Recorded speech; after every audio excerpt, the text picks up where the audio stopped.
Welcome to Learning English, a daily 30-minute program from the Voice of America. I'm Pete Musto. And I'm Dorothy Gundy. This program is aimed at English learners, so we speak a little slower and we use words and phrases especially written for people learning English.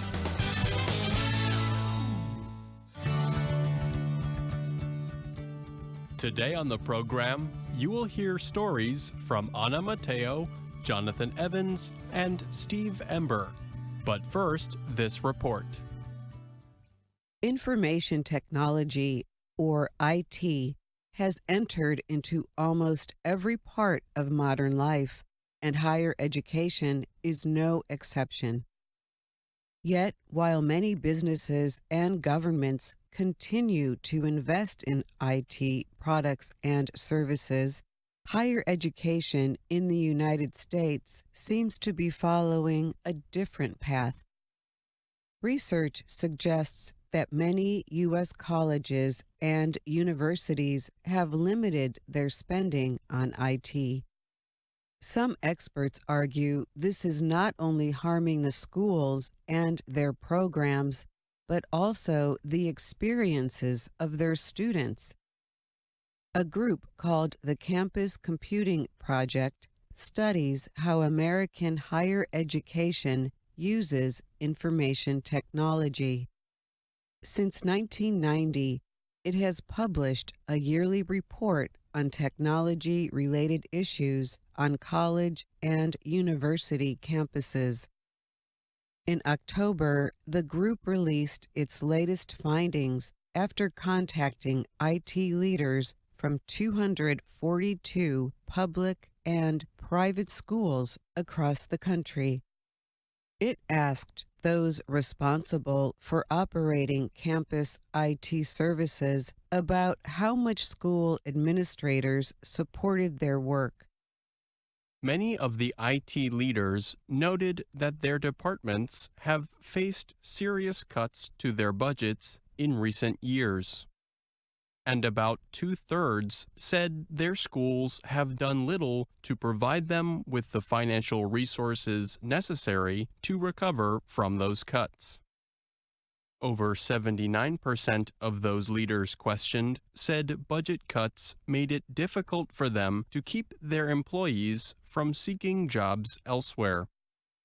Kenneth Green is the founding director of the Campus Computing Project. He says that information technology is linked to higher education in more ways than most people understand.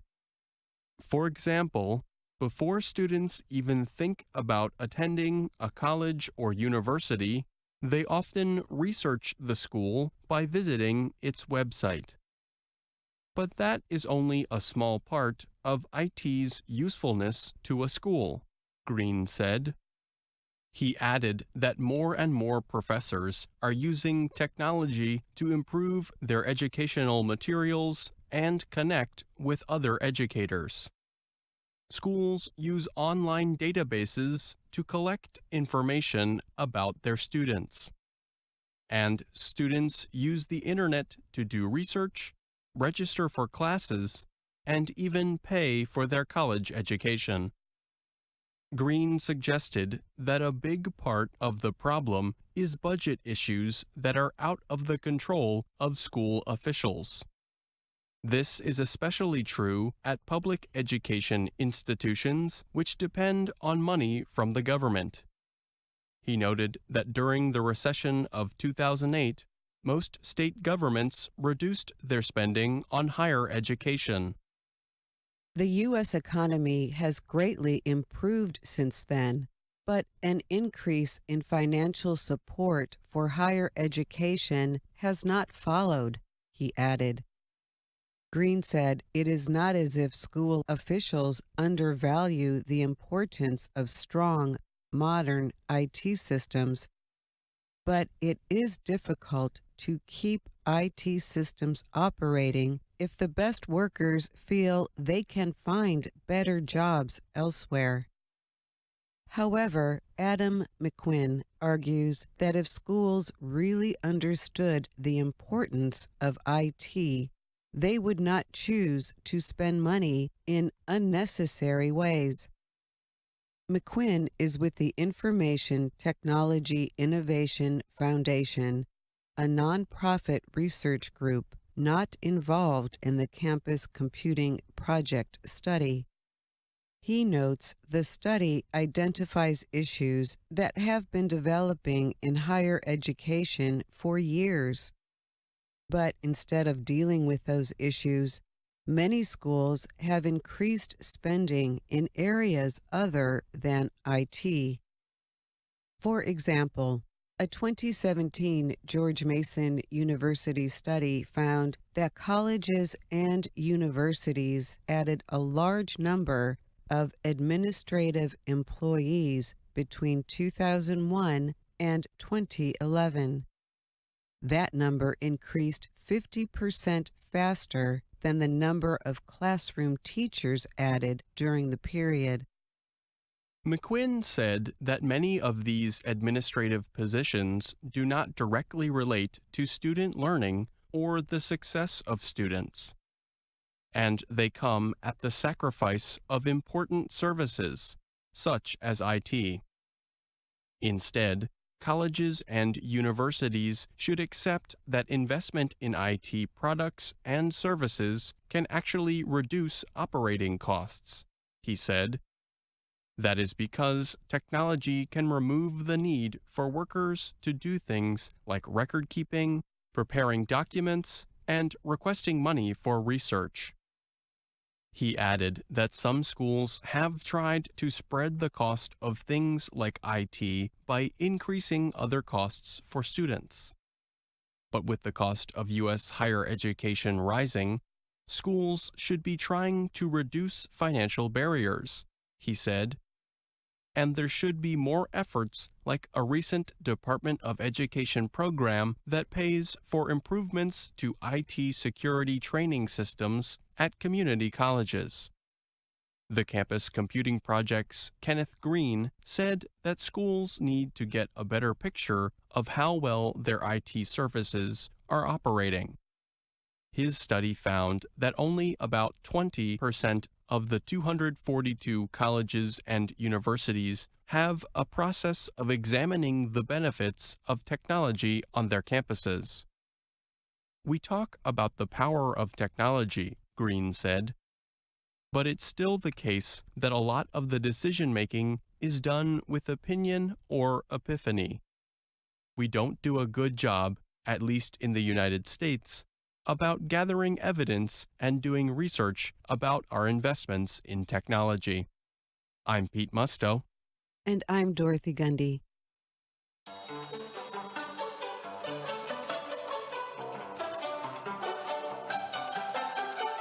Now, the VOA Learning English program, Words and Their Stories. On today's show about English words and expressions, we're going to talk about bread. Now, most countries around the world have some sort of bread in their food culture. No matter what shape or flavor it has, bread sustains people. It not only helps them to survive, but also to feel satisfied and comfortable. Maybe that is how the word bread got its slang meaning. You see, bread and the raw form dough both can mean money. Using bread and dough this way may sound a little outdated, but you will hear it used that way, so it's good to know. And bread, meaning money, is used in several English expressions. Take, for example, this very current, common, and useful expression, breadwinner. Even though bread here means money, the word breadwinner does not mean someone who has won money in a competition. A breadwinner is a person who makes money for others. They are the ones who pay the bills in a family. They support or provide for dependents. So we can also call a breadwinner a provider. Let's hear it used in this example. I saw Elsa the other day. She looked so tired. What's going on? She has a lot of pressure on her right now. Her parents are both really sick. So she is now the breadwinner for her whole family. Oh, wow. Doesn't she have a brother in college? Yeah, and her grandfather lives with her. So she has to provide for all of them. No wonder she looked so tired. She has to support a lot of dependents on one salary. To throw another food expression into the discussion, the breadwinner in a family is also the person who brings home the bacon. These days, some people also use cheese to mean money. Put bread, bacon, and cheese together, and you have a lot of money. Not to mention a really tasty sandwich. Now, if you are the sole breadwinner for your family, it is important that you keep your job. It would be cruel for someone to take the bread out of your mouth. That does not mean they stole your sandwich while you were eating it. This expression means they took away your ability to make money, your livelihood. And that would be terrible for your whole family. If you lose your livelihood, you could end up on the breadline. A breadline is a line of people seeking food from a charity or government agency. In the 1930s, during the economic depression in the United States, it was common to see hundreds of people in big cities waiting on bread lines. So being on the breadline describes someone who depends on food donations to survive. And that's the end of this Words and Their Stories. I'm Anna Mateo.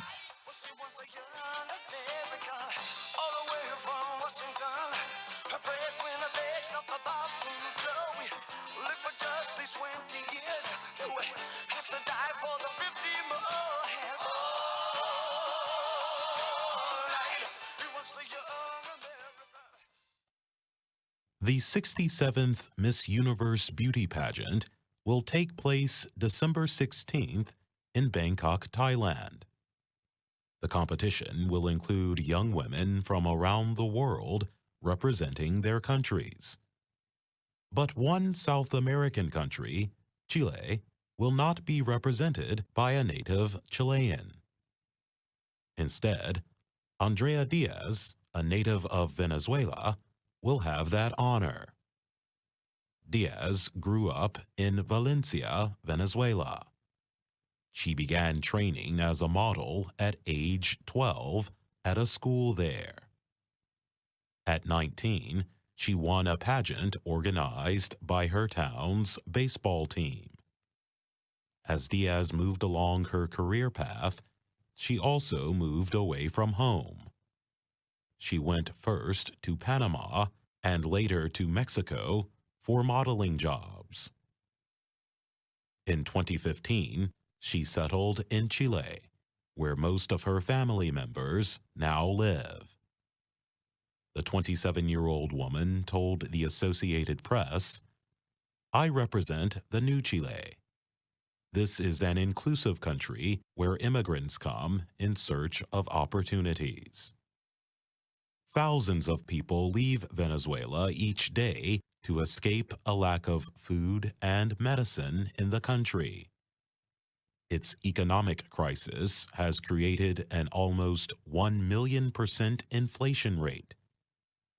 Many beauty pageant hopefuls have left Venezuela and have found work in modeling and media fields. Diaz is one of several Venezuelan beauty pageant competitors representing countries other than their homeland. Next month, A Venezuelan competitor will represent Portugal at the Miss World event in China. And a recent Miss Earth pageant had 2 Venezuelan models who competed for other countries, including Jessica Russo. Russo represented Peru just 1 year after moving to the country. She told the AP, "My dream of being a beauty queen was not going to stop just because I arrived in a new country." The 22-year-old competitor did not make it into the Miss Earth finals, but she is not giving up. She says she hopes to one day win a competition for Peru, the country where her mother was born. I'm Jonathan Evans. Today on The Making of a Nation, we tell about the European settlers who established colonies in the American Northeast in the 1600s. Here is Steve Ember.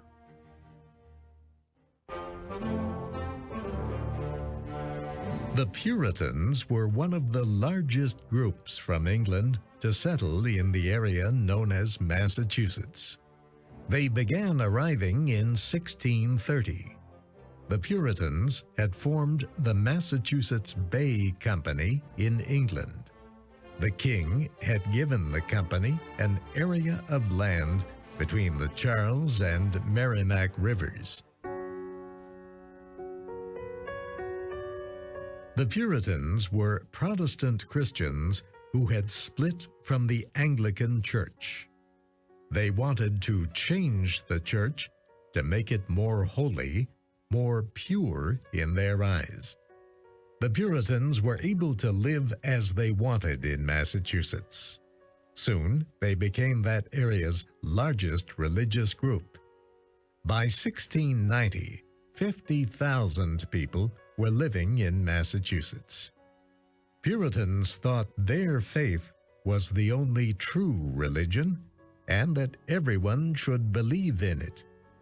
They also believed that church leaders should lead the local government and that all people in the colony should pay to support the Puritan Church.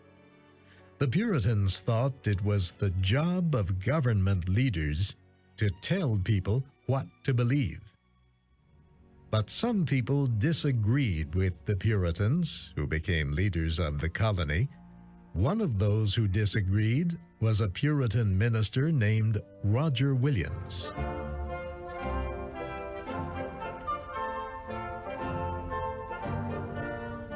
Roger Williams believed, as all Puritans did, that other European religions were wrong.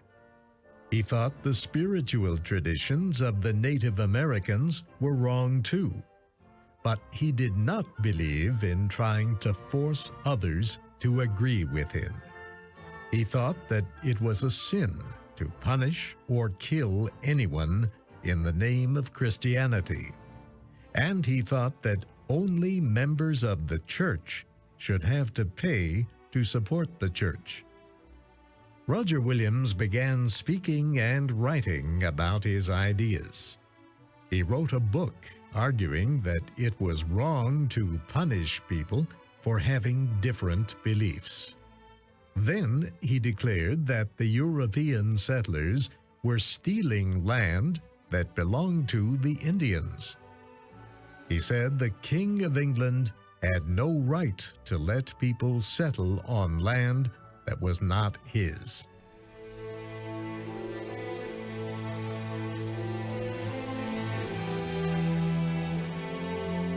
The Puritan leaders of the Massachusetts Bay Colony forced Roger Williams to leave the colony in 1636. He traveled south. He bought land from local Indians and started a city, Providence. The English Parliament gave him permission to establish a new colony, Rhode Island, with Providence as its capital. As a colony, Rhode Island accepted people of all religious beliefs, including Catholics, Quakers, Jews, and even people who did not believe in God. Roger Williams also believed that governments should have no connection to a church. This idea of separating church and state was new. Later, it would become one of the most important of all the governing principles of American democracy.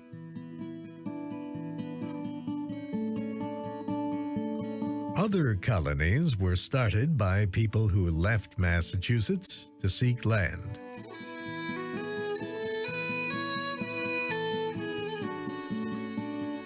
One of those colonies was Connecticut.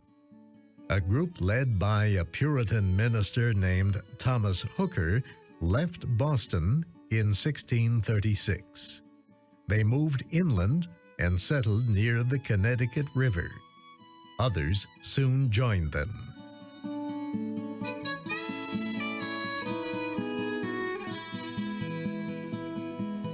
Other groups from Massachusetts traveled north to find new homes.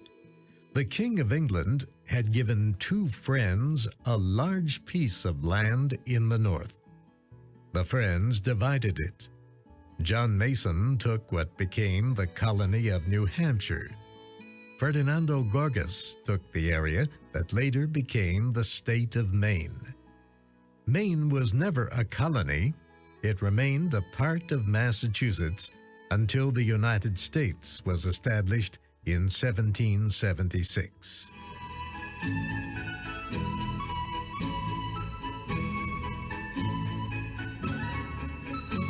The area that became New York State was settled by the Dutch.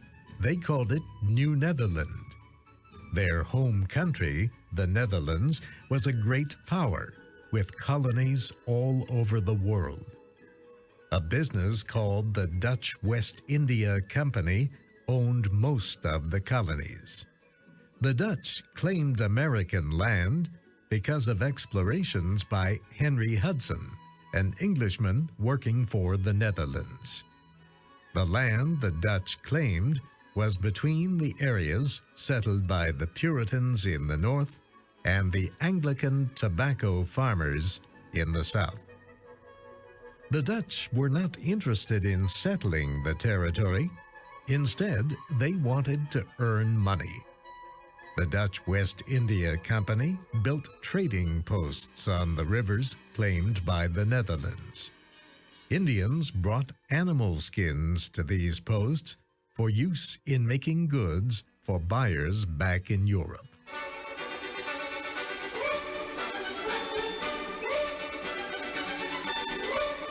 In 1626, the Dutch West India Company bought two islands from the local Indians.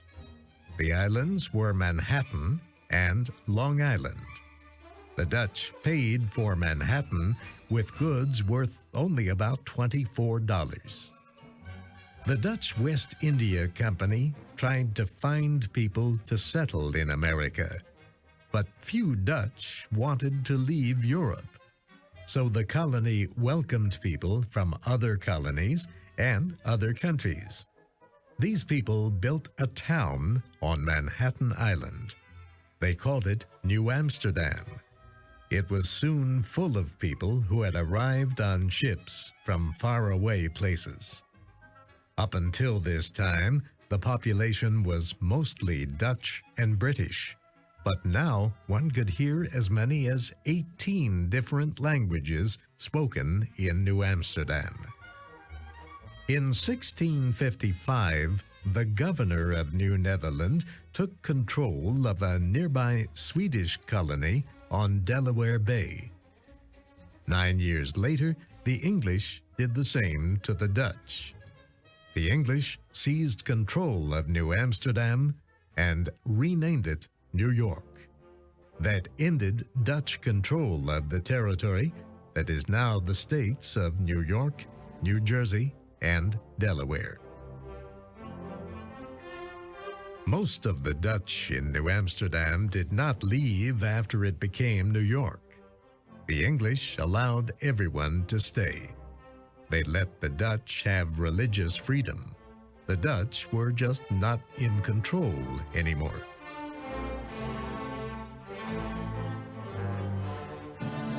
The Duke of York owned the area now. He was the brother of King Charles II of England. The king gave some of the land near New York to two of his friends. Sir George Carteret and Lord John Berkeley established a colony. They called it New Jersey, after the English island where Carteret was born. The two men wrote a plan of government for their colony. It created an assembly that represented the settlers. It provided for freedom of religion. Men could vote in New Jersey, whatever their religion. Soon, people from all parts of Europe were living in New Jersey. Then King Charles took control of the area. He sent a royal governor to rule, but the colonists were still allowed to make their own laws through their elected assembly. The King of England did the same in each colony he controlled.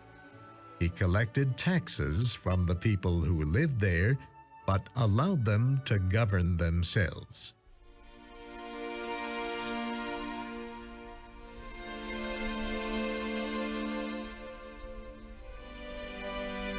One religious group that was not welcome in England was the Quakers. Quakers call themselves Friends. They believe that everyone has an inner light that leads them to God. Quakers believe they do not need a religious leader to tell them what is right, so they had no clergy. Quakers believe that all people are equal. The Quakers in England refused to recognize the king as more important than anyone else. They also refused to pay taxes to support the Anglican Church. Quakers believe that killing is always wrong, so they would not fight even when they were forced to join the army. They also refused to promise their loyalty to a king or a government or a flag, only to God. For all these reasons, the English did not like the Quakers. Many Quakers wanted to leave England, but they were not welcome in most of the American colonies. One Quaker found a solution. His name was William Penn. William Penn was not born a Quaker. He became one as a young man. His father was an Anglican and a good friend of the king. King Charles borrowed money from William's father. When his father died, William Penn asked that the debt be paid with land in America. In 1681, the king gave William Penn land, which the King's Council named Pennsylvania, meaning Penn's Woods in Latin. The Quakers now had their own colony. William Penn said the colony should be a place where everyone could live by Quaker ideas. That meant treating all people as equals and honoring all religions. It also meant that anyone could be elected as a leader. In most other colonies, people could believe in any religion, but they could not vote or hold office unless they were a member of the majority church. In Pennsylvania, all religions were equal.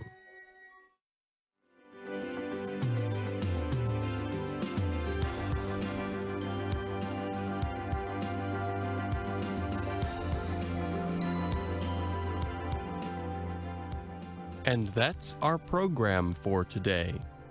Listen again tomorrow to learn English through stories from around the world. I'm Pete Musto. And I'm Dorothy Gundy.